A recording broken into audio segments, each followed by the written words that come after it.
Greetings, interwebbers. I'm Blair, and this is OverAnalyze, the show where we think a lot about things you may or may not give two shits about.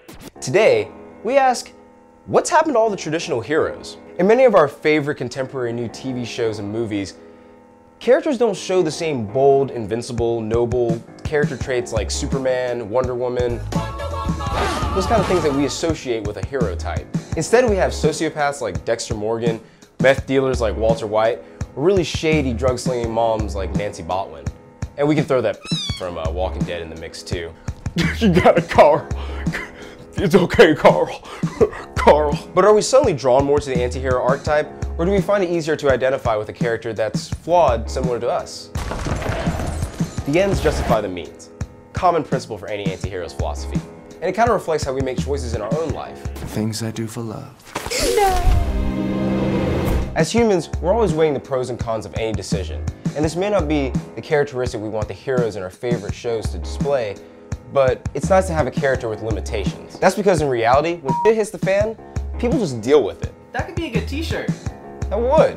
When shit hits the fan, they just deal with it. Admittedly, no one's actually been in a dire situation like Harry Potter or Neo, stuck with some life-threatening, self-sacrificing choice. But do you think they really wanted to make those choices in the end? And were they born with this innate sense of heroism?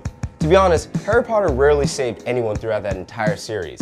He was too busy getting his ass saved, risking everyone else's life, being really incompetent at magic, and going by his lesser-known title, the boy who gets way too damn lucky. Heroes in reality just get a pat on the back for doing anything good, unless they continue to do good things, or they become a martyr, like Martin Luther King or Jesus. And we all can't be Jesus.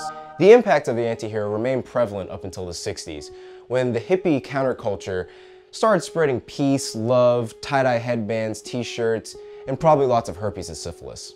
The archetype was basically eclipsed, and a lot of characters that you consider anti-heroes were presented as straight-up villains. Let's use Darth Vader for instance. Darth Vader might be the villain of Star Wars, but if you look at his entire character arc, from being the noble, ambitious young Anakin Skywalker, then falling into the dark side, then redeeming himself at the end of the day by saving his son Luke and killing the Emperor, he appears more as the anti-hero. Plus, Luke is kind of a radical terrorist and a sister-loving pervert. He's my brother. He's my brother. Sick bastard I feel in you. Sick bastard I feel in you. Sick bastard I feel in you. Sick bastard I feel in you. People do classify villains like Darth Vader and Magneto as anti-villains because they have heroic traits such as nobility, and they have a strong admiration for their cause, but they're still on the side of evil. I consider them anti-heroes because they weren't always this way, and they don't necessarily end up this way. I mean, Magneto becomes a part of the X-Men at one point.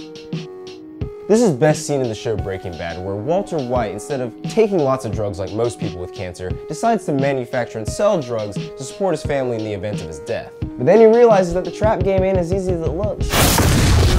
Now, Walt's decision to start manufacturing drugs started as a somewhat honorable idea. If only he had taken some lessons from that lady in California who tried to sell weed. Terribly. It was apparent at first that Walt didn't want to get his hands too dirty. I'm so sorry. But as you know, every other episode, someone was trying to kill him, so he had to make choices. And I think many of his choices the audience agreed with, while some of them made us wonder if we were watching the biography of Lex Luthor. Oh, Lex Luthor. You know Jesse Eisenberg got casted as that man? For real? Serious. Jesse Eisenberg, social net guy? Hands down. Why don't they just make it Batman vs. Superman with Michael Cera as the villain? It's kind of like a big rub in the face too, because everyone wants Bryan Cranston, they get Jesse Eisenberg. Jesse, Eisenberg, Heisenberg, Jesse and Heisenberg work together. Oh! Oh!